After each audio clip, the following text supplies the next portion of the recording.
मैं हेमराज गुर्जर आज आपके लिए कंपटीशन के लिए साइंस क्लासेस में भौतिक विज्ञान का एक चैप्टर स्टार्ट करने जा रहा हूं जिसका नाम है भौतिक विज्ञान। विज्ञान को दोस्तों तीन भागों में बांटा गया है। पहली बात करें तो भौतिक विज्ञान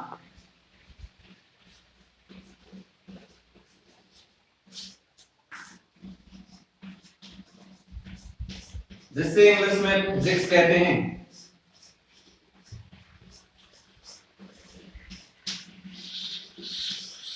और दूसरी है रसायन विज्ञान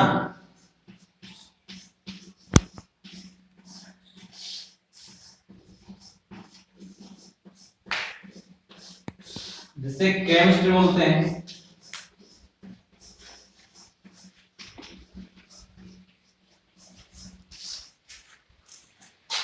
और जो तीसरी है वो है जीव विज्ञान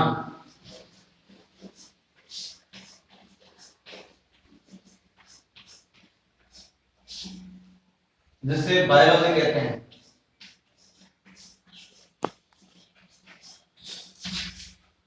दोस्तों आज हम बात करेंगे भौतिक विज्ञान और भौतिक विज्ञान में जो हमारे 15 से 16 टॉपिक हैं उनमें से आज हम पहला टॉपिक की चर्चा करेंगे। इससे पहले हम एक बार भौतिक विज्ञान की जो खोज उत्पत्ति है उसको जान लेते हैं। दोस्तों भौतिक जो विज्ञान है उसकी उत्पत्ति ग्रीक भाषा के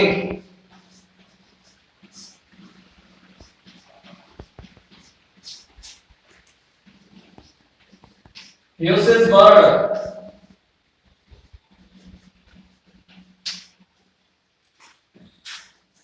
से हुई है।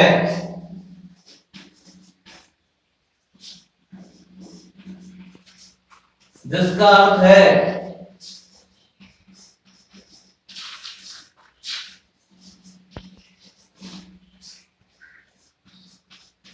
प्रकृति।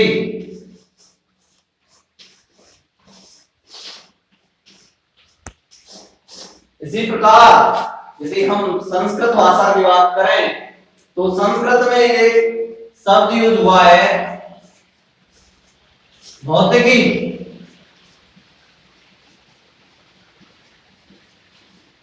जिसका अर्थ प्रकृति या प्रकृति है। भौतिकी को हम संस्कृत के शब्द से लिया गया है जिसको हम भौतिक बोलते हैं।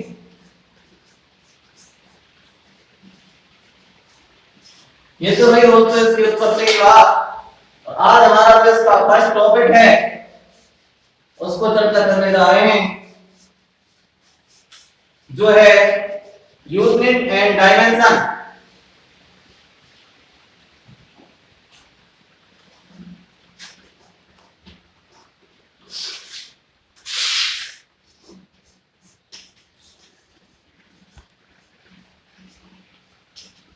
जिसे हिंदी में बोले तो मात्रक एवं विमाएं।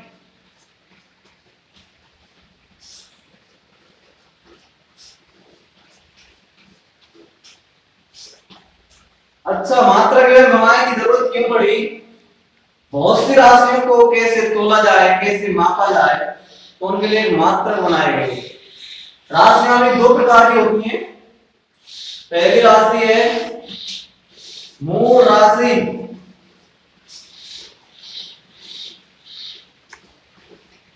और दूसरी है व्युत्पन्न राशि।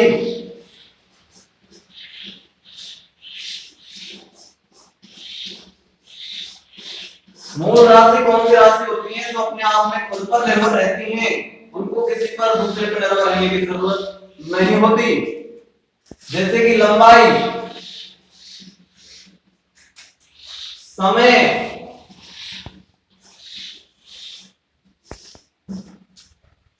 और व्युत्पन्न राशि की बात करें तो उसमें होता है वेग, बल, ईटीसी एटसेट्रा इत्यादि। तो मूल राशि हमारे साथ होती है दोस्तों होती है 7, जो कि इस प्रकार है, जो कि अपने आप पर निर्भर रहती है, उनको किसी दूसरे पर निर्भर रहने की आवश्यकता नहीं है। पहली राशि होती है हमारी द्रव्यमान,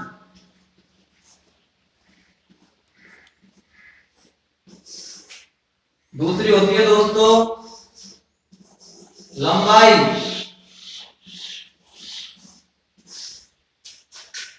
तीसरी होती है समय, चौथी होती है ज्योति तीव्रता,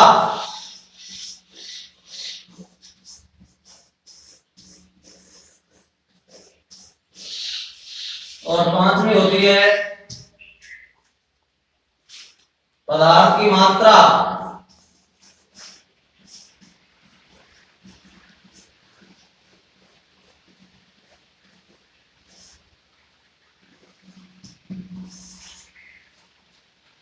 और छठवीं होती है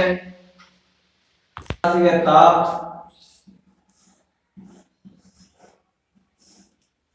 और सातवीं है विद्युत धारा।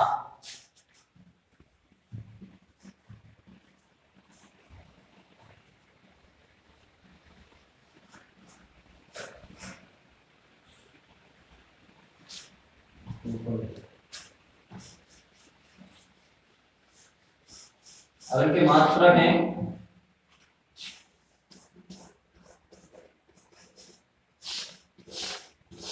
द्रव्यमान का होता है केजी, लंबाई का होता है मीटर,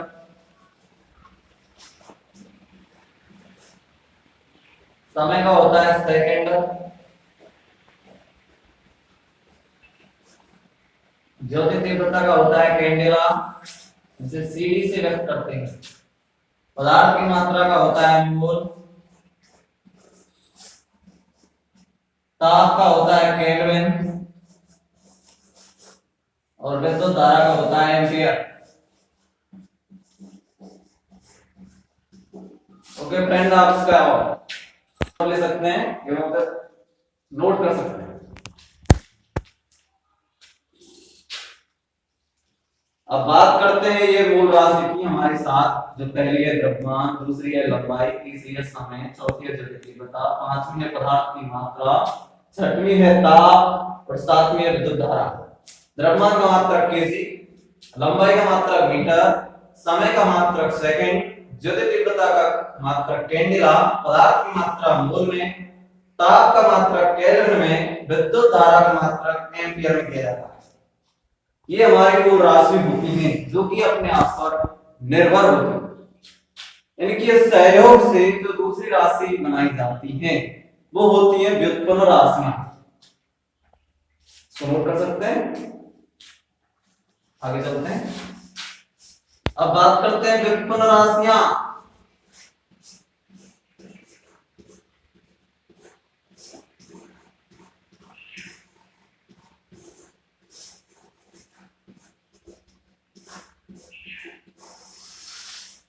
व्युत्पन्न राशियां वे राशियां होती है, वे राशियां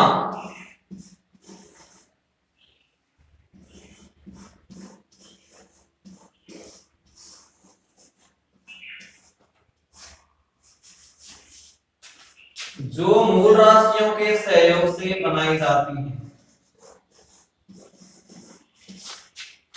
जो मूल राशियों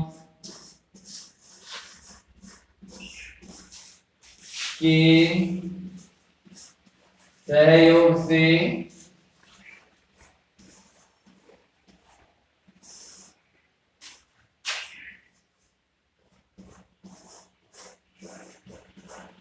बनाई जाती हैं,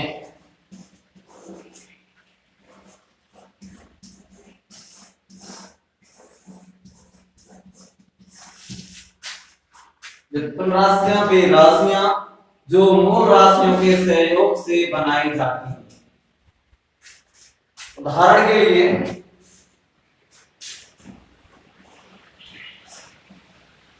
वेग, बल,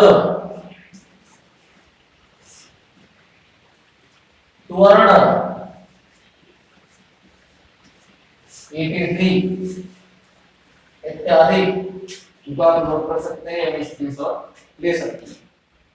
अब बात करेंगे व्युत्पन्न राशियां जो होती हैं, जो कि मूल राशियों के सहयोग से बनाई जाती है। जो मूल राशियां के साथ उनके सहयोग से बनाई गई व्युत्पन्न राशियां, उनकी हम डायमेंशन की बात कर लेते हैं, विमा की बात कर लेते हैं।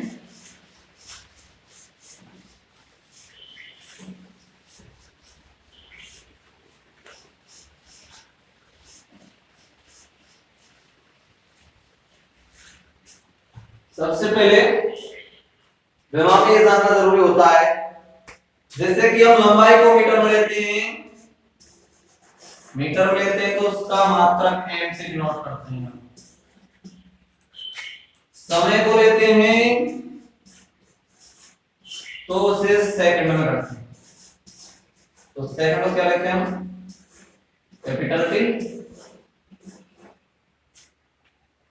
और लंबाई समय और द्रव्यमान हो तो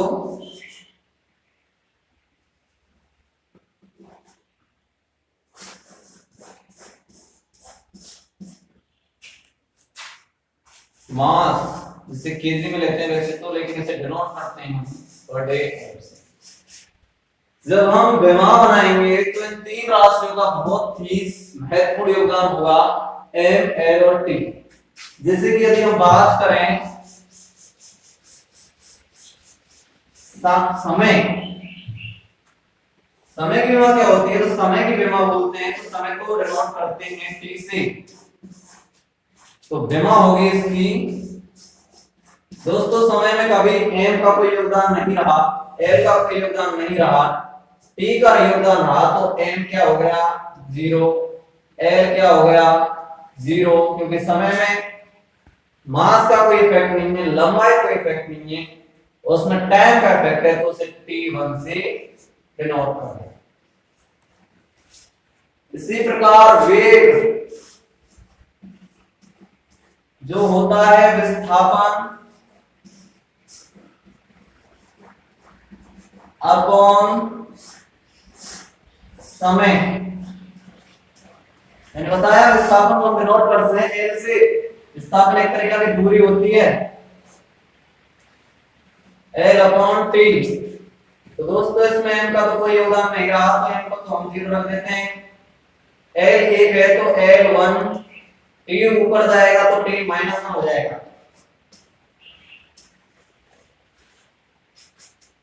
इसी प्रकार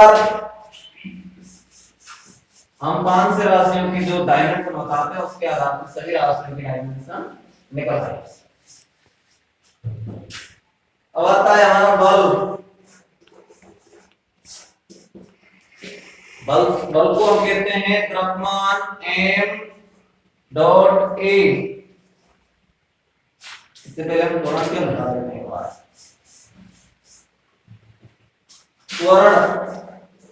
त्वरण तो सभी जानते हैं, वेग में परिवर्तन क्या होगी त्वरण, तो v अपॉन t। अभी हमने v की निकाली थी, v की आई थी m0 L1 t-1, तो इसमें t1 का भाग लगेगा दोस्तों, क्योंकि टाइम और है, वेग की तो m0 L1 t-1 हमने नेक्स्ट निकाली थी अभी इससे पहले, और t इसको रखते हैं हम t1। तो जब ये ऊपर जाएगा तो इसका होगा m0 L1 t1 है, ये ऊपर जाएगा -1 होगा, -1 क्या हो गया, -2। तो m0 L1 t-2 ये त्वरण की हो गई। अब हम नेक्स्ट चलते हैं, बल की विमा निकाल लेते हैं एक बार। इसे त्वरण की को निकाल लेता है क्योंकि बल में वही हो जाएगी। बल की बात करें, बल होता है द्रव्यमान इंटू त्वरण।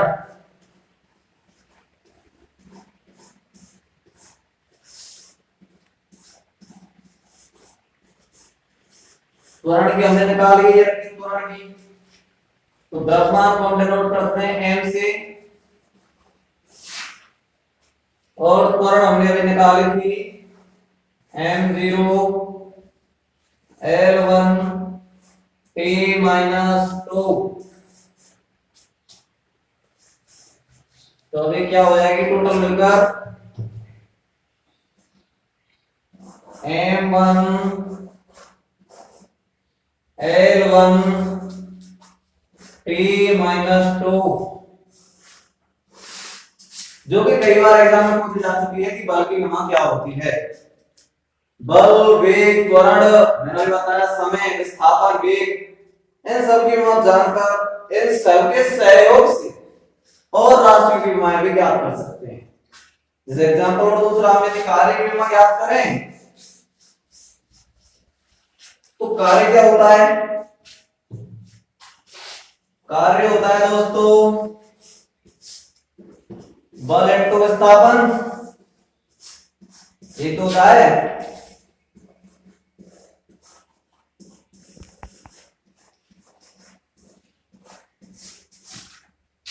तो बल के अभी हमने विमा ज्ञात की थी, बल की विमा नेक्स्ट अभी नेक्स्ट थोड़ी देर पहले बताई थी, तो वो क्या आई थी m1 L1 T-2। और विस्थापन क्या होता है? एक तरह की लंबाई, और लंबाई को डिनोट करते हैं L से, तो ये क्या हो गई L1। तो जो टोटल डायमेंशन है वो आई हमारी m1 L2 T-2। ये हो गई दोस्तों कार्य की विमा। यही कार्य की होती है और यही से ऊर्जा की होती है। कई बार एग्जाम में पूछ दिया जाता है कि कार्य के समान विमा और कौन सी राशि की होती है, तो उसका जो आंसर आएगा वो ऊर्जा और कार्य की जो विमा होती है वो समान आती है। चाहे ऊर्जा गतिज ऊर्जा हो चाहे स्थिर ऊर्जा हो, जिसमें पीछे ऊर्जा लगाई होगी उसकी विमा m1 L2 T-2 आएगी। चाहे वो किसी भी प्रकार की भी ऊर्जा हो, चाहे यांत्रिक ऊर्जा हो, स्थिर ऊर्जा हो, चाहे गतिज ऊर्जा हो, ऊर्जा और कार्य की विमाएं बराबर होती हैं। इसी प्रकार आवेग और संवेग की विमाएं भी बराबर होती हैं। जिस प्रकार ऊर्जा और कार्य की विमाएं समान होती हैं, उसी प्रकार आवेग संवेग की विमाएं भी बराबर होती हैं। देखिए दोस्तों, संवेग तो आपने सुना होगा, संवेग जिसे इंग्लिश में कहते हैं मोमेंटम। इसको मैं आपको अभी विमा समझा रहा हूं, बाद में इसका पूरा विवरण दूंगा। 2-3 दिन बाद टॉपिक होगा हमारा बल वाला, तो उसमें मैं पूरे को समझाऊंगा कि संवेग क्या होता है। इसे इंग्लिश में मोमेंटम कहते हैं। संवेग को p से इंपॉर्ट करते हैं दोस्तों। p बराबर होता है mv। m अभी हमने निकाला था, m बना गया और v क्रॉस में है, तो v की अभी हमने निकाली थी अभी L1 T-1। दोस्तों ये जो आई वो आई m1 L1 T-1। सही है। तो संवेग की है यही विमा हमारी आवेग की भी होगी। दोस्तों एग्जाम पूछते में जो संवेग के साथ ऐसी कौन सी राशि है जिसकी संवेग के साथ संवेग के बराबर ये विमा होती है या संवेग के समान विमा होती है, वो दूसरी राशि है आवेग।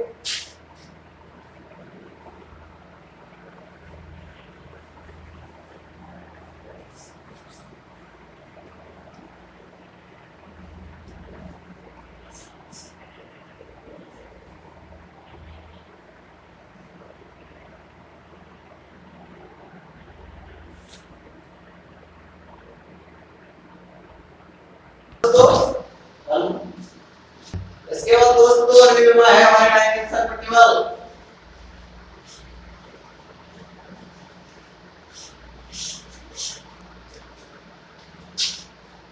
जो होता है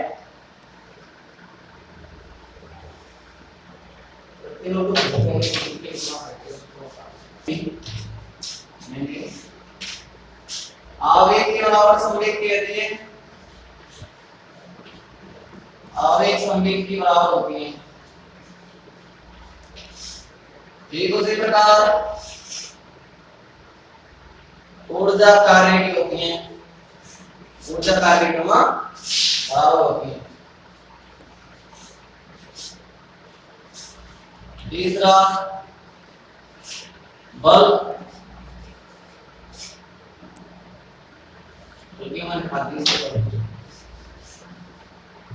और ये संवेग,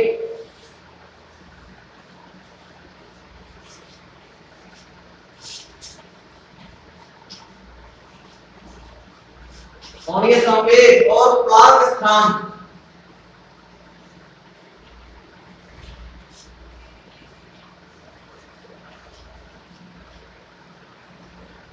इनकी सभी की विमाएं आवेग संवेग के बराबर होती हैं, कार्य ऊर्जा के बराबर होती हैं, कोणीय संवेग और प्लांक स्थिरांक होती हैं। आवेग और संवेग की बता दिया, ऊर्जा और कार्य की बता दिया, कोणीय संवेग और प्लांक स्थिरांक की बताना बाकी है, जिसको हम सीधे लिखते हैं m1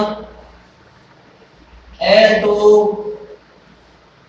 t-1 होती है। ठीक है दोस्तों, ये एक बार मेरी एग्जांपल पूछ जा चुकी है कि कोणीय संवेग के बराबर, ऑप्शन देखिए किस राशि की विमा कोणीय संवेग के बराबर होती है, जिसमें ऑप्शन दिया था आवेग, संवेग, कार्य, और चौथा जो ऑप्शन था वो था प्लांक स्थिरांक। इसलिए आपको याद रखना है कि कोणीय संवेग के जो बराबर जो विमा होती है वो होती है प्लांक स्थिरांक की। विमा का मान क्या होता है m1 l2 t-1। अच्छा, आवेग संवेग के बराबर होती है, ऊर्जा कार्य की होती है, कोणीय संवेग और प्लांक स्थिरांक की। अब हम राशियों की बात करते थे कि विमाएं नहीं होती, तो विमाहीन राशि होती है।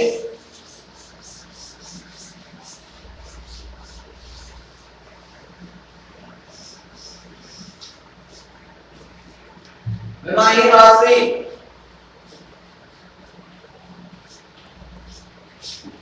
लेकिन ना तो डायमेंशन होती है और ना यूनिट होती है। विकृति, पहली है विकृति और दूसरी है अपवर्तनांक।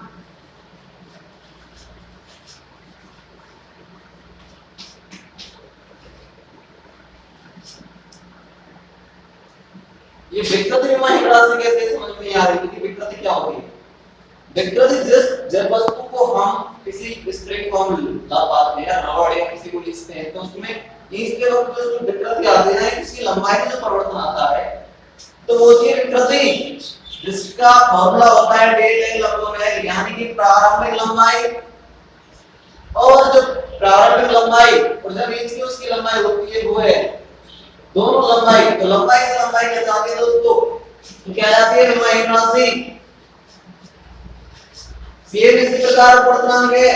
अपवर्तनांक कैसे, हमने प्रकाश की मैं आपको पढ़ाऊंगा, ऑप्टिक्स में टॉपिक आएगा अपवर्तनांक क्या होता है, उसको मैं आपको बताऊंगा। मैं शॉर्टकट नाम के लिए बता रहा हूं कि अपवर्तनांक में वो क्या होता है कि जैसे हम सघन माध्यम से सरल माध्यम में जाते हैं तो हमारा सरल माध्यम में वेग और विरल माध्यम में जो वेग होता है उसका जो अंतर होता है वो अपवर्तनांक होता है। तो वेग से वेग कट जाता है तो वेग क्या आ जाती है, विमाहीन राशि आ जाती है। इसको याद रखने की बात है। ये भी एग्जाम में पूछी जा सकती है। अपवर्तनांक एक कैसी राशि है जो कि विमाहीन राशि है, जबकि ऑप्शन में इनकी विमा दी हुई होती है m0 l1 t-2 m1 l1 t-2 m1 l2 t-2। जब इसका लॉग आंसर होता है कि विमाहीन राशि है, इसकी कोई विमा नहीं होती। अपवर्तनांक और विकृति ऐसी बहुत सी राशियां होती हैं जिनकी विमाएं नहीं होती। अच्छा, मैं उसको भी संग भूल गया था दोस्तों, एक और टॉपिक था कि मूल राशि और व्युत्पन्न राशि बता देती। मूल राशि हमारे साथ थी और व्युत्पन्न राशि और मूल राशि के सेक्शन में व्युत्पन्न राशि होती है। इसके साथ साथ तो पूरक राशियां होती है, पूरक राशियां।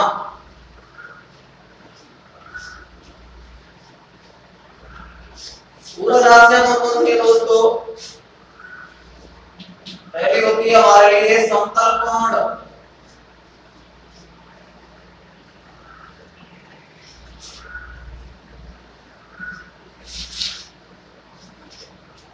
जिसे हम मापन करते हैं जिसका रेडियन में,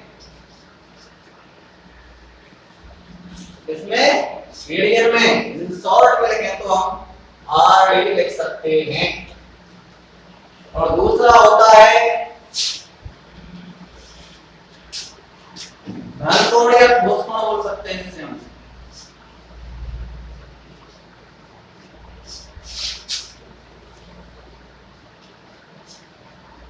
ठोस कोण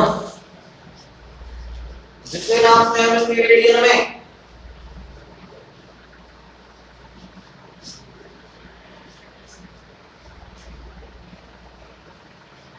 अच्छा एग्जाम पॉइंट ऑफ व्यू से कई बार ये पूछ लिया जाता है कि दो पूरक राशियां होती हैं, समतल कोण और घनकोण वाला। ठीक है, इसमें पूछा है कि जो घनकोण को जो मापते हैं या मात्रक है वो क्या है, या ठोस कोण का मात्रक क्या है दोस्तों, तो उसका आंसर आएगा रेडियन। और समतल जो कोण है उसको मापते हैं रेडियन में। तो ये भी एग्जाम में कई बार पूछा जाता है। आज के इस टॉपिक को हम यहीं रोककर कल हम टॉपिक पर बात करेंगे दोस्तों, वो होगा आदेश और सदिश राशि। आज उसके बारे में हम थोड़ा आपके लिए नॉलेज करवा देते हैं। आदेश और सदिश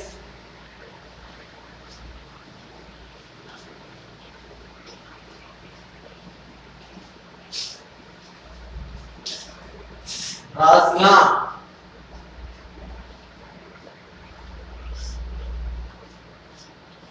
अच्छा दोस्तों, स्टूडेंट को कंफ्यूजन रहता है कि हम कैसे पहचाने कि कौन राशि सदिश है और कौन सदिश है।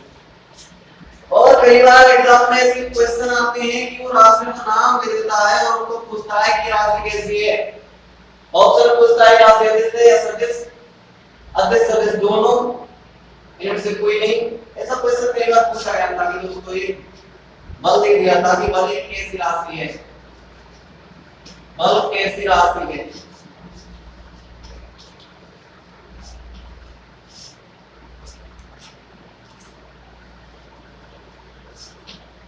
अदिश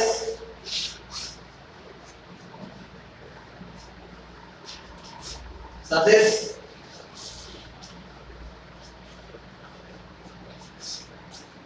तीसरी बताई थी उसने प्रदेश, और चौथी जो थी नन ऑफ दीज।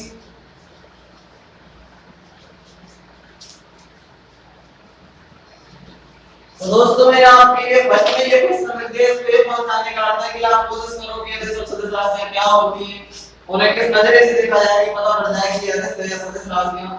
दोस्तों कई बार एग्जाम में बहुत बार पूछा जा चुका है कि अदिश सदिश राशियां को नाम देता है कि बल कैसी राशि, उसको सर्च करना होता है या फिर बोल देता है कि निम्न में से कौन सी राशि अदिश है, निम्न में से कौन सी राशि सदिश है, और राशि को बोल देता है। तो आज हम अदिश और सदिश की थोड़ी सी आपके नॉलेज बता देते हैं और कल इसको हम डीप में समझेंगे। पहली है अदिश और दूसरी है सदिश। दोस्तों अदिश को इंग्लिश में बोलते हैं स्केलर क्वांटिटी, स्केलर क्वांटिटीज।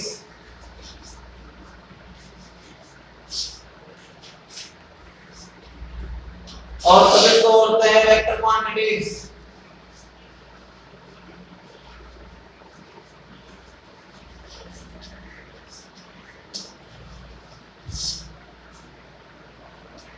अदिश राशियां होती है जिनमें दशा नहीं होती, परमाणु होता है, और सदिश राशियां वो होती हैं जिनमें परमाणु के साथ साथ दशा भी होती है। दोस्तों अदिश राशियां कैसे? हमने बोला 5 केजी, परमाणु तो है लेकिन दिशा नहीं। मैंने बोल दिया 5 किलोमीटर दक्षिण में जाना है, पश्चिम में जाना है, 5 किलोमीटर दक्षिण में जाना है, किसमें जाना है, दक्षिण में। तो मैंने परमाणु के साथ साथ दिशा का भी कर दिया, तो ये कैसी राशि हो गई, सदिश। इसमें मैंने 5 के लिए बोला है, तो ये क्या है दोस्तों, परमाणु। दिशा तो है नहीं, दिशा नहीं, परमाणु परमाणु। इसमें दिशा भी है और परमाणु भी है। परमाणु तो ये रहा और दिशा ये रही।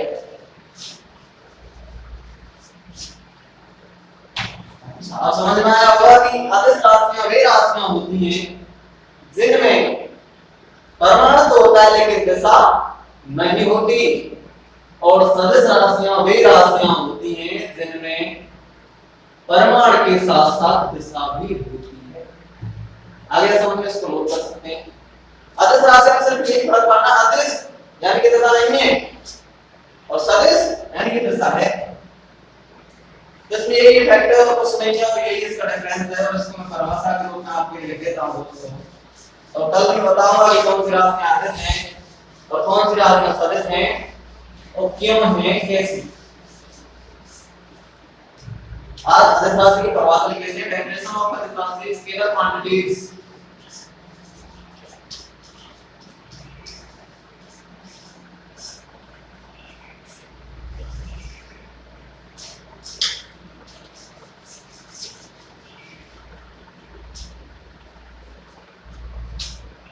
वे राशि, वे भौतिक राशि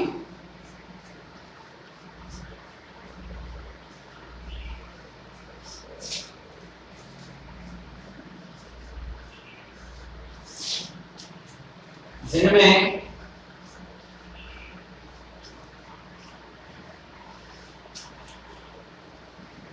परिमाण होता है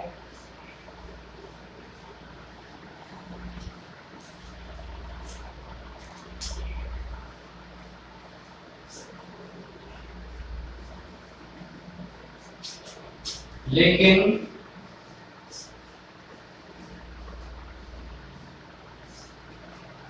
दिशा नहीं होती।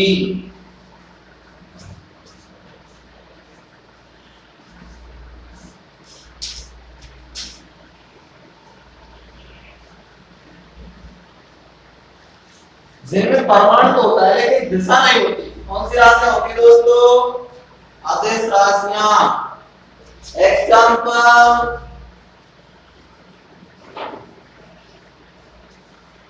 मैंने बताया था 5 केजी, 5 किलोग्राम, ग्राम बोलते हैं वैसे। 5 केजी इसमें बोले क्या है, परमाणु यानी कि वजन है इसका, लेकिन दिशा नहीं है। तो दिशा नहीं है तो कौन सी राशि है, वो अदिश राशि। जिसमें दिशा होगी वो सदिश राशि होगी। इसको नोट कर सकते हैं, अदिश राशि की डेफिनेशन को।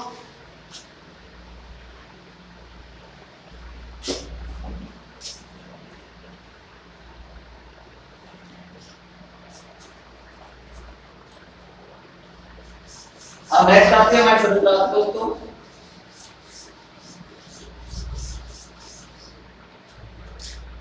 सदिश राशि, सदिश राशि के एग्जांपल को बोल गया था मैं।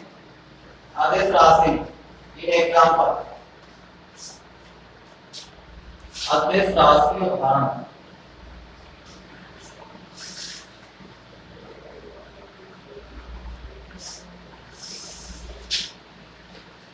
द्रव्यमान एक राशि है, आदिश। विद्युत धारा, वैसे विद्युत धारा को प्रदिश राशि मानते हैं लेकिन इसको अदिश राशि के अंदर ही काउंट किया जाता है। द्रव्यमान, विद्युत धारा और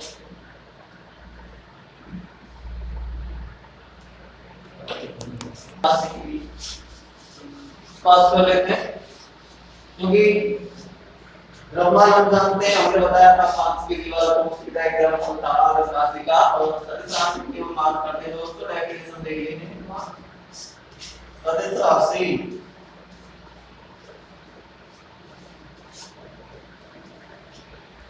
वे भौतिक राशियां जिनमें परमाणु के साथ साथ दिशा भी हो। मैंने एक लड़के से बोला कि 5 किलोमीटर आपको बेटा दक्षिण में जाके और उत्तर में जाना है, तो मैंने 5 किलोमीटर उसके लिए परिमाण दे दिया, परिमाण के साथ साथ उसको दिशा भी दे दी कि दक्षिण से उत्तर को जाना है, उत्तर से दक्षिण को जाना है। तो वो कैसी राशि हुई? सदिश राशि। अब तो इसका एग्जांपल सीधा हो जाता है वेग। वेग यानी कि 5 किलोमीटर आपको राइट से लेफ्ट जाना है या 5 किलोमीटर से दक्षिण जाना है, तो एक सदिश राशि का उदाहरण हो गया। वेग, बल, त्वरण और बल कैसी राशि? सदिश राशि है, मैंने आपको ये बताया था। वेग राशि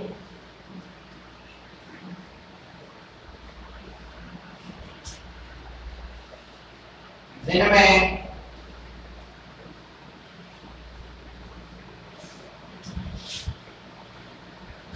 वे भौतिक राशि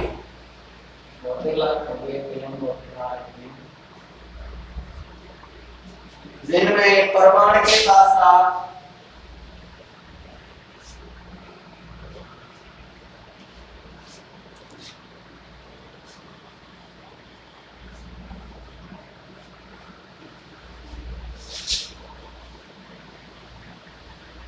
दिशा भी होती है।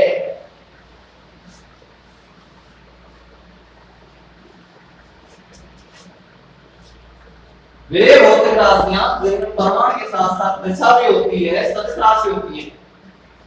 सदिश राशि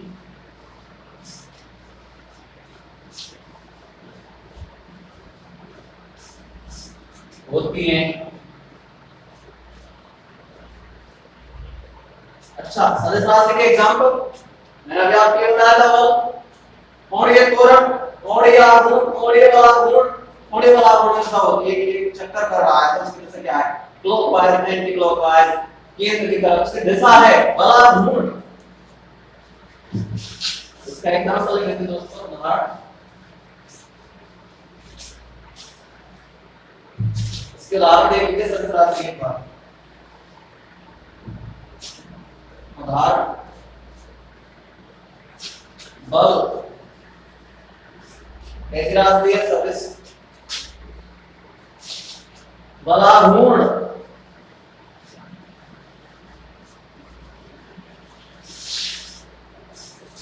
कैसी राशि है? सदिश। कोणीय संवेग कैसी राशि है? कोणीय संवेग कैसी राशि है? सदिश। अच्छा, कार्य ऊर्जा कैसी राशि है? कार्य तो भाई दिशा नहीं होती, ऊर्जा कोई दिशा नहीं होती। ऊर्जा कैसी राशि है? तो ये अदिश राशि होगी ऊर्जा। जबकि बल, बलाघूर्ण, कोणीय संवेग, कोणीय वेग, ये इत्यादि कौन सी राशि है? ये होती है सदिश राशि। और इसको यहीं टॉपिक को खत्म करते हैं। कल इसके हम पढ़ेंगे क्रॉस वेक्टर,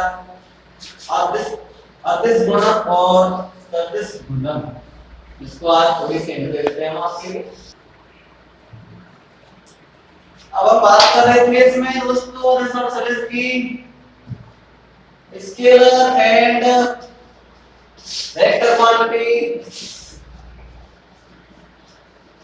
जिसे हिंदी में बोले तो अदिश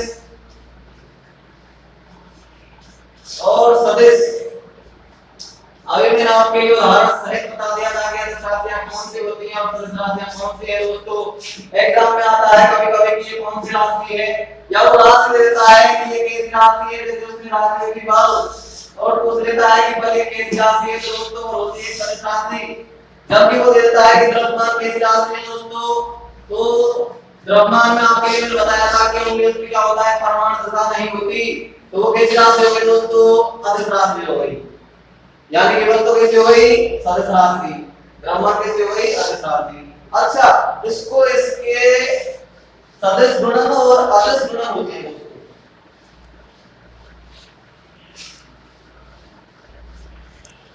सदिश गुणन और अदिश, इससे पहले इनके होते हैं विपरीत सदिश, पूर्ण सदिश, इनको एक बार शॉर्ट में देख लें, विपरीत सदिश या पूर्ण सदिश की परिभाषा करने की कोई नहीं, क्योंकि कभी एग्जाम में नहीं आता। एक आम सदिश, एक आम सदिश इसको यहीं से बता दें। विपरीत सदिश कैसे होते हैं? जिनके परिमाण तो समान है लेकिन दिशा क्या है? विपरीत। ये किनारा से शून्य सदिश क्या है? जिसका परिमाण क्या है दोस्तों? शून्य। वो कैसे सदिश है भाई? शून्य सदिश। एक अंक सदिश के अनुसार दोस्तों उसके सदिश में यदि उसके परिमाण का भाग लगा दिया जाए, सदिश में परिणामी सदिश का भाग लगा दिया तो हो जाता है एकांक सदिश। आज के टॉपिक को हम यही खत्म कर रहे हैं और कल टॉपिक आ रहे हैं जिसमें हम बात करेंगे कल दोस्तों सदिश गुणन और अदिश गुणन।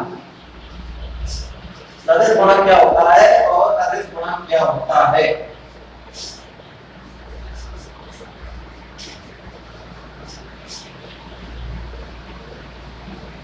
इसको हम अभी बात करेंगे आपके लिए कल के टॉपिक में। कल हम चर्चा करेंगे यहीं से। दोस्तों इसका कोई सा भी क्वेश्चन नहीं होगा जिस टॉपिक को मैं करा रहा हूं और कंपटीशन ना है। आपको सिर्फ और सिर्फ तैयारी करने की जरूरत है। यदि आपने टॉपिक को सही ढंग से पढ़ लिया, चाहे वो कोई सी किताब हो, लूसेंट हो, आर्यन हो, रेलवे की हो, जो भी टॉपिक या होंगे उन टॉपिक से ही क्वेश्चन आएगा, क्योंकि जो टॉपिक है या वो मैं करा रहा हूं वो एकदम एग्जाम पॉइंट ऑफ व्यू से वेरी इंपॉर्टेंट, चाहे वह कोई सी भी चीज हो। जैसे आज हमने बात की थी यूनिट ऑफ डायमेंशन की, तो मैंने ओनली यूनिट ऑफ डायमेंशन ये ही कराएंगे जो कि एग्जाम में कुछ जांचनी है या कुछ लायक है, और अदिश और सदिश राशि में बेसिक बताएंगे और नाम लेकर बताएंगे, जैसे कि मालिक राशि है, द्रव्यमान कैसी राशि है, ऐसे एग्जाम पूछा जाता है। और सदिश और अदिश मान की ऐसी पूछ जाती है, उनके व्यवहार पूछ जाते हैं, बल्कि में क्या है, कार्य में क्या है, कौन सी राशियां हैं जिनकी में समान होती है। मैंने आपको बताया था कोणीय आवेग, नहीं कोणीय आवेग और स्थिरांक की आवेग संवेग इलेक्ट्रॉन की और ऊर्जा और कार्य, तीन राशियां ऐसी हैं जिनकी में समान होती है। कुछ ऐसी राशियां भी होती हैं जो कि विमानी होती हैं, वो बता देते हैं आपका नाम लिख करके। और सदिश और अदिश गुणों की बात की तो सदिश तो होते हैं जिनमें दिशा होती है और परिमाण के साथ सदिशा होती है तो सदिश होते हैं। अदिश कौन से परिमाण तो होता है लेकिन दिशा नहीं होती। अब कल हम बात करेंगे इसके सदिश गुणन और अदिश गुणन की। तब तक के लिए दोस्तों आज के लिए हम लेते हैं टेक्स्ट